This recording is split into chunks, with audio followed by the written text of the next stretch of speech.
Kalou Abossi du Cameroun 3. Né 2 fois. Du démonisme aux christianités partie 3. Chapitre 10. Le temple souterrain. Avec le temple que j'ai acquis, de nouvelles responsabilités m'ont été confiées. Une partie de cela consistait à inviter des chercheurs de pouvoir du monde religieux, politique, social et autres de divers horizons à visiter mon temple. On m'a également remis une brochure sur les lois régissant l'utilisation de l'énergie. L'une d'elles est qu'un membre du royaume des ténèbres ne doit pas utiliser ses pouvoirs contre un autre membre à moins que celui-ci ne se trompe. Un jour, un de mes agents m'a signalé un rassemblement religieux près de mon temple. J'ai observé le rassemblement à travers l'écran occulte de mon temple et j'ai découvert qu'il s'agissait d'une église avec tous ses membres nus, à l'exception d'un homme qui avait un anneau brillant autour de la tête. Lorsqu'un anneau surnaturel est vu autour de la tête d'un individu, signifiant la présence du Saint-Esprit, cela signifie qu'il est né de nouveau. Les bagues de certaines personnes sont sombres tandis que d'autres sont brillants. D'après mes découvertes, l'homme à l'anneau brillant n'était pas membre de cette église. Il n'a commencé à y assister que parce qu'il ne parvenait pas à trouver sa propre dénomination suite à son récent déménagement. J'ai décidé de l'achever. J'ai surveillé le rassemblement un dimanche et, à la fin du service religieux, je me suis projeté astralement là-bas. Alors que les fidèles sortaient sur la route principale, y compris ce chrétien, les patrouilles catholiques tentaient de contrôler la circulation des automobilistes. J'ai remarqué un homme avec une voiture venant de l'autre côté alors que ce chrétien était sur le point de traverser la route, alors j'ai rapidement pris le corps du conducteur et j'ai contrôlé sa jambe, la déplaçant du frein à l'accélérateur pour faire avancer la voiture. Pleine vitesse. J'ai également ouvert les portes de la voiture de sorte que même si le capot le manquait, les portes de la voiture ne seraient pas entr'ouvertes. La voiture a écrasé de nombreuses personnes et je me suis réjoui dans ma tente. Plus tard, lorsque j'ai regardé le scénario sur mon écran, j'ai réalisé que le chrétien était en réalité épargné. Rien ne le touchait. En fait, j'ai appris qu'il les avait ensuite aidés à nettoyer les cadavres. Ma joie s'est rapidement transformée en déception, mais j'ai laissé tomber pour me concentrer sur d'autres tâches. J'ai ensuite pris le deuxième œuf d'Inde et suis entré dans une forêt comme indiqué, j'ai chanté une incantation et j'ai brisé l'œuf sur le sol. Immédiatement, il y a eu un tremblement de terre qui a ouvert le sol et j'ai été emmené dedans. Je suis descendu et suis apparu devant un puissant démon qui m'a demandé qui j'étais et ce que je faisais dans son royaume sur un ton hostile. Je me suis présenté comme le fils de la reine de la côte, avec pour mission d'acquérir plus de sagesse et de pouvoir et je lui ai également parlé de ma situation difficile. Le démon a dit qu'il n'y avait vraiment rien de spectaculaire à explorer dans son royaume mais contrairement à ma première tournée, j'étais libre de poser des questions auxquelles il répondrait. J'ai vu des oiseaux terrestres voler et j'ai demandé au démon ce qu'il faisait là. Le démon m'a dit que ces oiseaux étaient chargés de les aider à planter des arbres surnaturels, comme l'arbre Tossi, sur Terre. J'ai aussi vu un terrain de football désert avec de nombreux hommes et femmes enchaînés. D'après leur expression, ils n'ont pas mangé depuis des mois. J'ai interrogé le démon à ce sujet et il m'a dit que c'étaient des gens dont les âmes avaient été données au diable en échange de richesses terrestres, car ils voulaient changer leur vie par la richesse matérielle, la bonne santé ou le pouvoir. Il a dit que peu importe à quel point ils paraissent affamés, ils ne mourront pas. Il m'a expliqué que des pactes sont conclus avec le royaume pour donner des vies humaines en échange de pouvoir. Il a mentionné le nom d'un certain prophète d'Amaogoudou, dont j'avais oublié le nom, qui avait fait alliance avec lui selon lequel il fournirait régulièrement 2 têtes humaines pour que son pouvoir se manifeste dans son église.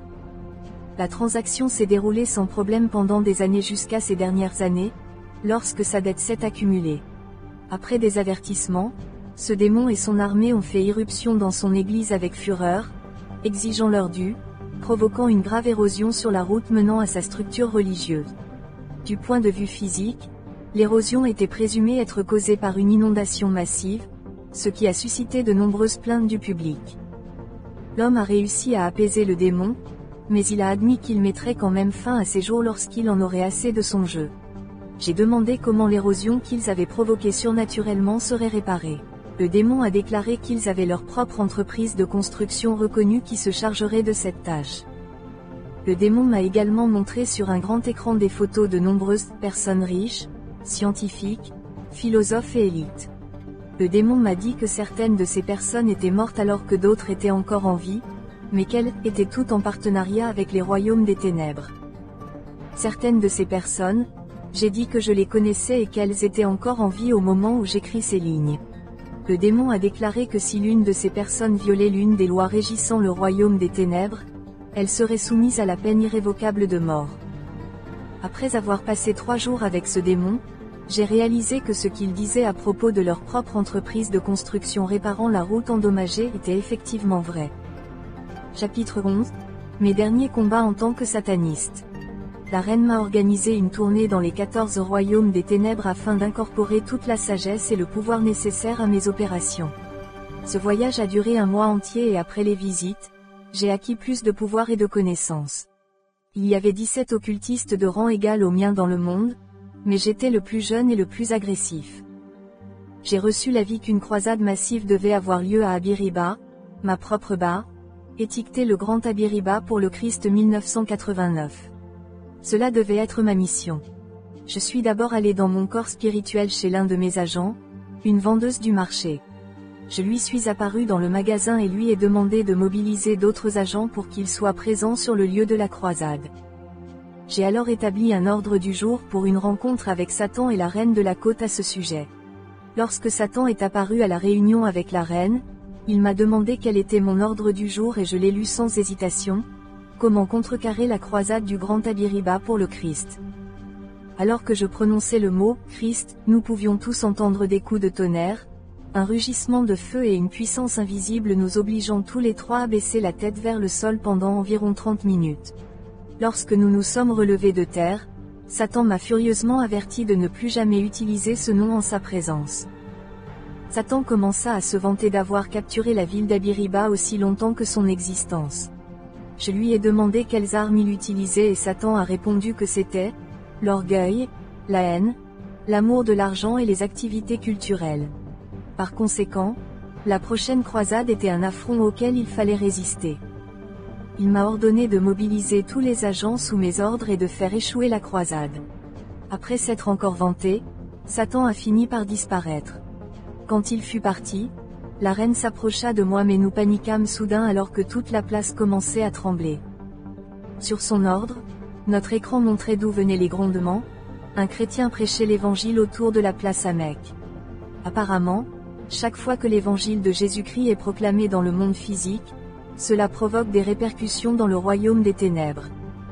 La reine chanta une incantation et une bouteille apparut dans sa main. Elle a frotté son contenu gommeux, collant sur mon visage et m'a ordonné de poursuivre ce prédicateur et de le regarder face à face avec cette concoction et les démons feraient fondre le prédicateur dans de l'eau naturelle. Je me suis réveillée physiquement et j'ai immédiatement quitté la maison. Ma famille savait que j'avais l'habitude d'aller aux toilettes tous les matins, donc ils ne pensaient pas qu'il était inhabituel que je sorte à cette heure-là. Après avoir marché précipitamment, j'ai localisé le prédicateur de loin, mais alors que j'étais sur le point de le rattraper, soudain, 2 anges sont apparus et se dirigeaient vers moi. Bientôt, les anges étaient proches de moi et ne me permettaient pas d'aller plus loin. J'ai scandé une incantation contre eux, ça n'a pas marché. On m'avait donné une bague spéciale lorsque j'avais visité le royaume de Satan. L'anneau est appelé le bon, le mauvais, le destructeur. Satan m'a dit que les démons attachés à l'anneau feraient en sorte qu'une mauvaise situation devienne bonne, transformer une bonne chose en mauvaise et détruirait également une mauvaise chose personne. J'ai utilisé cet anneau contre les anges comme on me l'avait demandé, mais cela ne les a pas déroutés. Je ne pouvais même pas me tenir en leur présence car leur visage était comme le soleil à son zénith, alors j'ai commencé à chanceler comme un ivrogne. Les 2 anges m'ont capturé et m'ont emmené dans un endroit dans les bois où ils m'ont attaché à un arbre avec des cordes blanches et brillantes qu'ils avaient fabriquées à partir de leur corps. Ils ont ensuite laissé leurs 2 épées près de chacune de mes oreilles et ont quitté les lieux. L'épée a commencé à chanter de la voix la plus mélodieuse que j'ai jamais entendue et a ensuite commencé à me prêcher l'évangile. Même si j'ai trouvé le message quelque peu tourmentant, chaque fois que le nom de Jésus était prononcé, je sentais des brûlures sur mon corps, une ligne du message m'est restée en mémoire.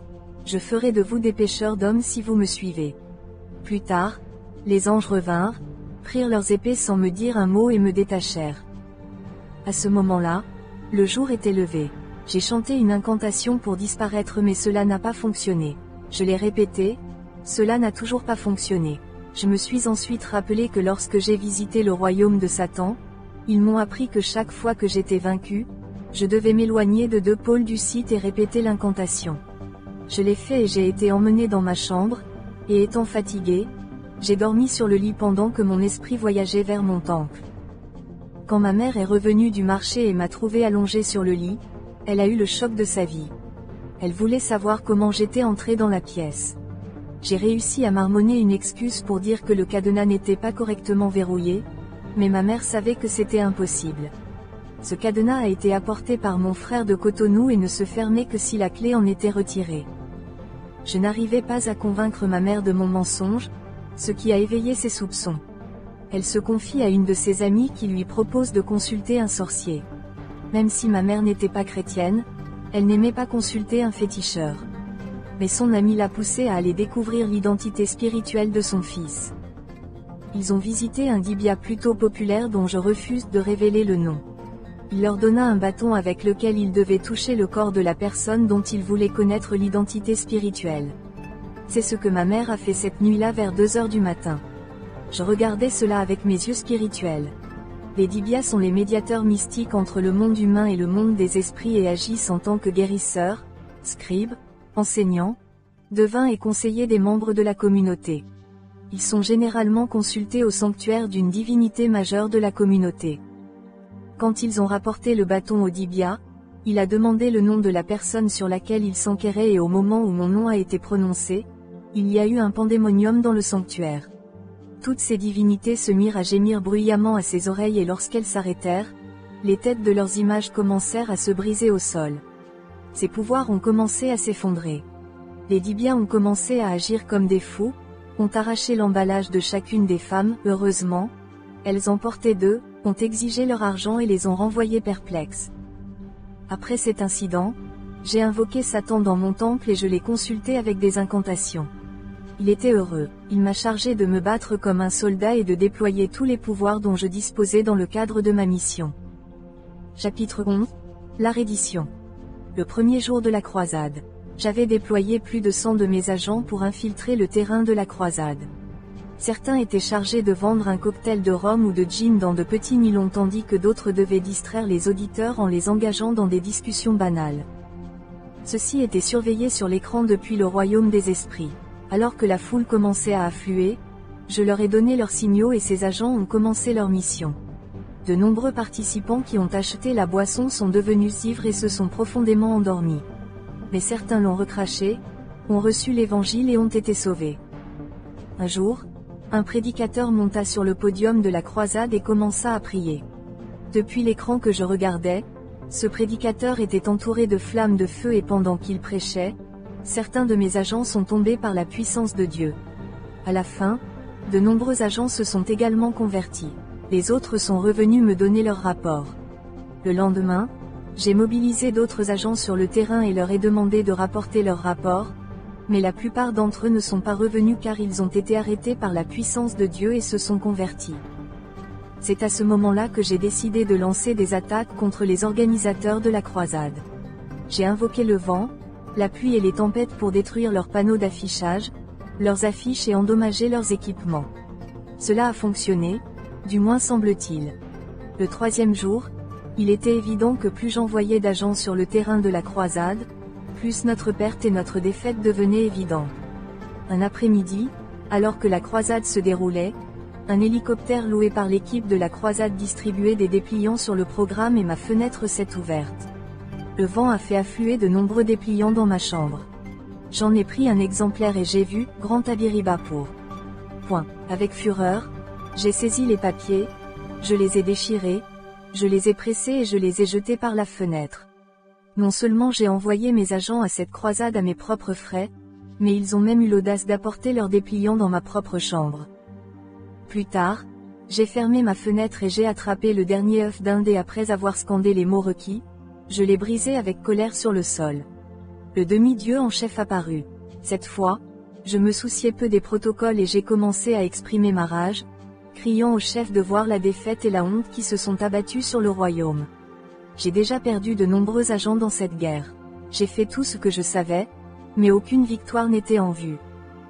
Le chef avait l'air plutôt conciliant, m'appelant à faire preuve de compréhension.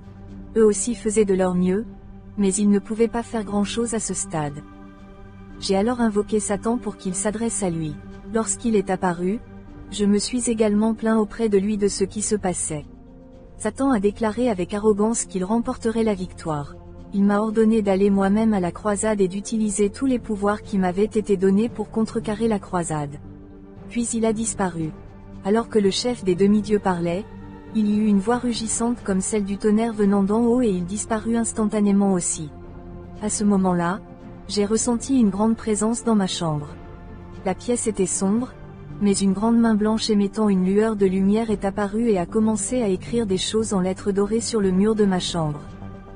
J'étais tellement submergé par la peur, incapable même de bouger la bouche, que je me sentais totalement maîtrisé par le pouvoir dans la pièce. Une chaleur torride m'envahit, faisant battre mon cœur si fort que je pouvais le sentir dans ma bouche. La main écrivait avec l'index, « Veux-tu m'abandonner, oui ou non ?» Je ne pouvais pas répondre. Mais au fond de mon cœur, j'ai affirmé oui.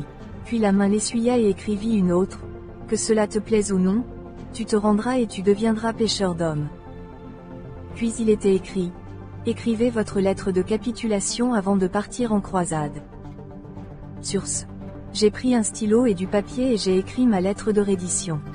Je ne pouvais plus me contrôler et j'étais complètement incapable de résister à la puissance de Dieu qui m'arrêtait.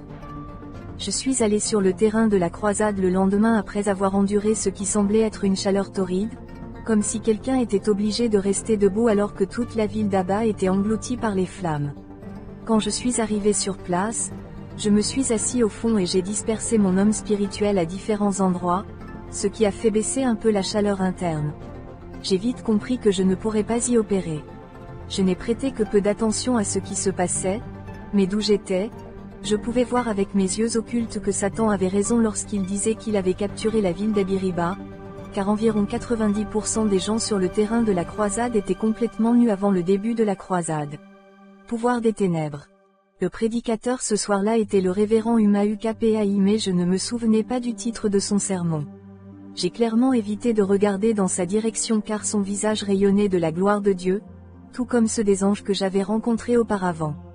À la fin du sermon, il a invité ceux qui voulaient donner leur vie à Jésus-Christ à se manifester et il a commencé à prier.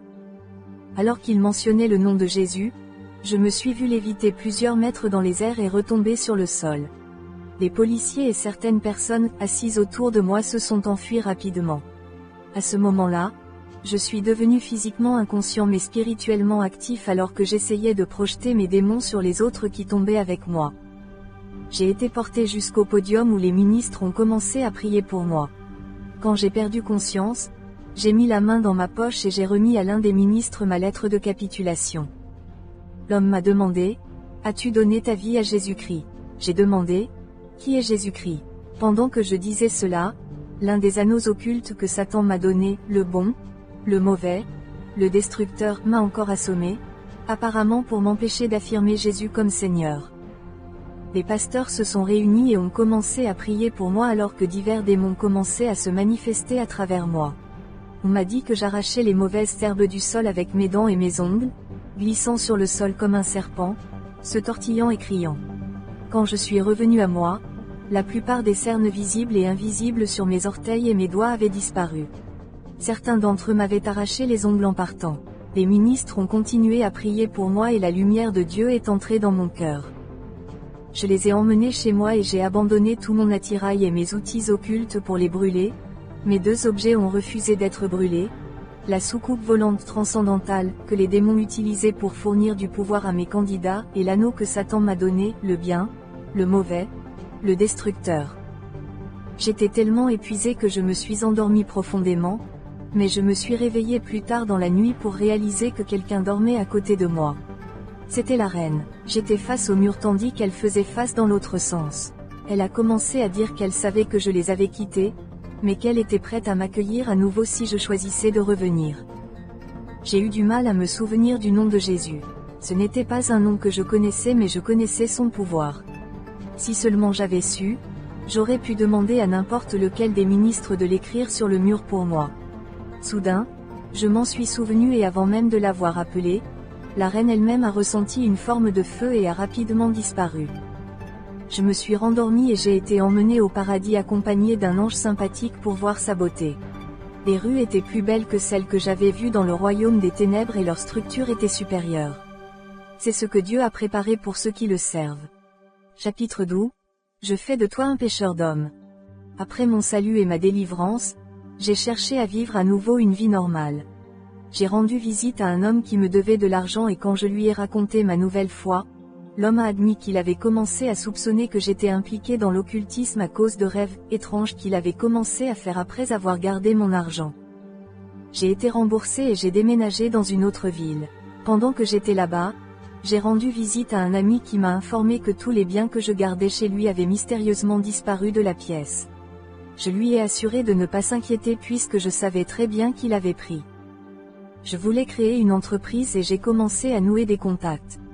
L'un des contacts m'a promis de m'emmener chez son patron qui m'aiderait à me procurer les ressources dont j'avais besoin. Ensuite, j'ai suivi l'homme et, après des heures de voyage, je me suis finalement conduit jusqu'à un bâtiment inachevé à la périphérie de la ville. Comme si je savais ce qui se passait, je ne fus pas surpris de voir Satan, la reine et 2 agents portant les bagages que mon ami avait déclarés disparus m'attendre là-bas. La reine m'a dit qu'elle avait beaucoup de cadeaux pour moi, il me donnerait plus de richesse et de pouvoir et tout ce que je demanderais, seulement si je signais sur leur registre d'accord. Ils m'ont remis le registre et j'ai réalisé que mon nom n'y figurait plus. Ils m'ont également donné un stylo imbibé de sang pour signer l'accord. Quand j'ai vu le sang dans le stylo, j'ai simplement déclaré le sang de Jésus.